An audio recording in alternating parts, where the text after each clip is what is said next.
Like, did you ever did either of you watch any of that Pepsi documentary about the jet yet? Not yet. Not yet. Okay.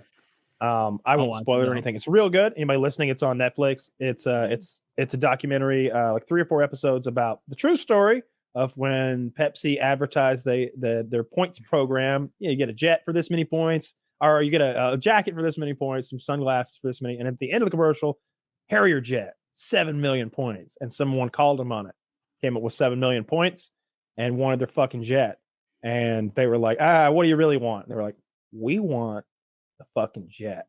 And they're like, yeah, but how about like a lot of money? I already told you once, my friend. We're here for the jet. and Pepsi's just like, it doesn't make any sense. He wants a jet, he says. like they don't know how to deal with this guy. Did they offer him the equivalent in cash? Oh, like no. $32 million or something? Oh, no. Oh, okay. Because I might have settled for that. They offered him enough money that as a kid who had just come up with some Pepsi points, probably should have. Because most people, I think, would have taken it. He spent $4.5 million, right, to get the jet. No, he spent $700,000 from he got an investor to put in $700,000, and the idea would be, because that's all it took. When you bought the points, they had a program where, hey, you need to round up your points a little. You sell points for X amount of points for 10 cents, and he was like, 7 million points is $700,000. So here's your check. They wrote in Harrier jet and they mail it to Pepsi, and they wait. And Pepsi's like, did they cash it? Well, they don't know what to do. They're like, we could just cash this check and send him back a model. And that's what we showed in the commercial was we could send him the thing from the commercial, that model we recorded, and cash his fucking check. And they're like, no. No, it has to be a functional Harrier.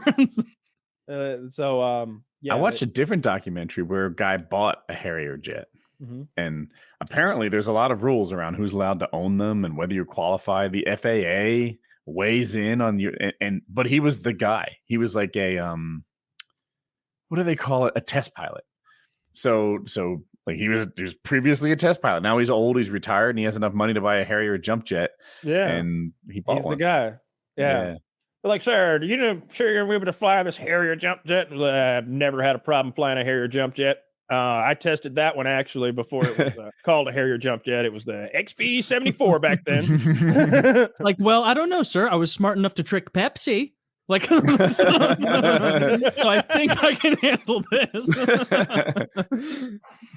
And you also get a little background into like how awful Pepsi is as a company.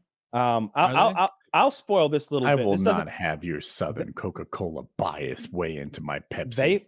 Diet Pepsi's better than Diet Coke. Pepsi put on a contest in this poor country. I can't remember where. Maybe Singapore. Doesn't matter where. But in a poor country, they put on this contest where they were going to give you the equivalent of like 40,000 pesos or $40,000. It was $40,000 in pesos. 1 million pesos. It then was like $40,000. And basically, you pop the cap on your Pepsi, and there's a number under there. If you get 3 of this, and they're going to read out the number on TV one night. It's like a lottery, basically. So everybody's keeping their caps. People are giving up meals to buy Pepsi. And you're interviewing people. And Manny Pacquiao is from there. Where's Manny from? Because that's where it is. Manila? Philippines. Oh, right. Okay. So Manny's like, I went to the dumps. Me and my friends, we'd go through the trash looking for caps. Everyone, they give up their meals for caps. Anything they could do. Coca-Cola felt nothing here. Only Pepsi's like sales just many-fold over and over because everybody's trying to win this money. Finally, they read the number out on the news. 359. Everybody looks at the caps. They've all got one. They've all got 359. Huge. Everybody thinks they've won the lottery. And then they start hearing like, oh, so-and-so says he's got one. He's a fucking liar. I got one. Show us. I'm not bringing that thing out. I'm waiting to get my money from Pepsi. Finally, it comes out. They're like, computer error. Wrong number, boys. We're not paying out. Actually, how about this? Y'all get $20. They rioted, and some Pepsi trucks blow up. And holy shit! When the Pepsi trucks blow up and the factory gets attacked and some people die, all of a sudden all the attention sways back Pepsi's way. It's like, oh, these people have gone violent. They're blowing up trucks. Turns out after an investigation later on, it was determined that Pepsi blew their own trucks up. Of course, the people who came up with who discovered that were paid off a generation later, and they say, no. We think the current story there locally, after Pepsi talked to them, is that rival bottlers bombed the trucks. Moderate rebels. So basically, Pepsi ripped these people off. There were many deaths because of it, and then they bombed their trucks to sway local opinion away and make themselves look clean. They false flagged their own beverage trucks. Yeah. Pepsi's genius. Allegedly in Minecraft, according to that documentary that somebody said on Netflix. Well, I mean, a documentary with an agenda. Show me one. Fahrenheit 9/11. Have you ever seen a documentary where a guy's like, I'm just interested in this and I'm going in with an open mind? Like it's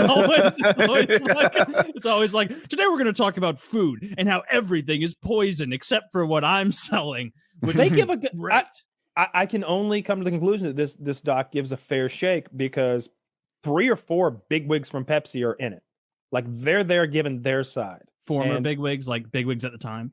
The people who were doing the stuff that the doc is about, like the people, and not just like, oh yeah, I was working bottling. It's like, yeah, I designed the commercial. It's my commercial. And then they got the other guys like, yeah, I was running Pepsi marketing then.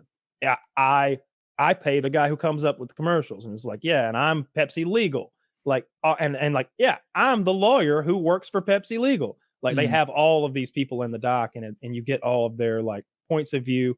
And it's good when you've got 2 people telling the same story about an event that happened in the 90s, because then they can be like, you remember? Then he came in and said this. And he's like, yeah, he did. And so it's a fun little documentary about a wacky marketing campaign that Pepsi came up with. I liked it a lot. That stuff's always so fun when like someone works a way around like some big corporation's contest, like like that. Obviously this one is way more impressive than like fucking with Mountain Dew name suggestions, but like all of that stuff is great. Yeah. I believe the movie Punch Drunk Love with Adam Sandler has to have been inspired by this Harrier jet instance. Well, in that one there's a pudding lid giveaway. You know, under the lid of the peel off pudding snack things, there's points, and he's like, yeah, I came up, I did the math, and you can order them like this, and if you do it like that, and you basically get free airline miles for life. I have as many as I want now. And he's just this very like, he's on the spectrum, and just like he's wearing that blue suit the whole movie inexplicably. Punch Drunk Love is like if one of Adam Sandler's violent, goofy characters lived in our universe, where that is unacceptable, bizarre behavior to beat another man in a Denny's, or to scream out loud in public about nonsense. They take that character and put him in a real world. So he has an outburst at a family event, and everybody's like, "What the fuck is wrong with you? Like, you've ruined dinner. Yeah. You've ruined dinner because you can't control yourself." Or like he gets in a fight in public, and it's like, oh my God, it's not comical really when you beat 3 men with a tire iron. It's terrifying.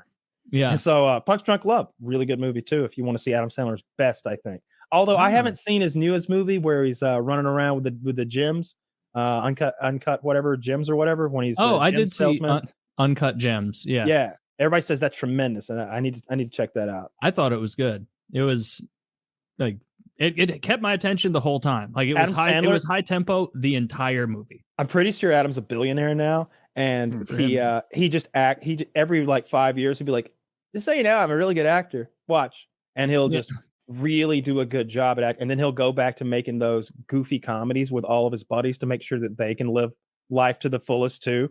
He's like, I love that about him. Yeah. Is that he's just like, Kevin James movies aren't hot anymore. They are in Adam Sandlerville. Come on, Kevin.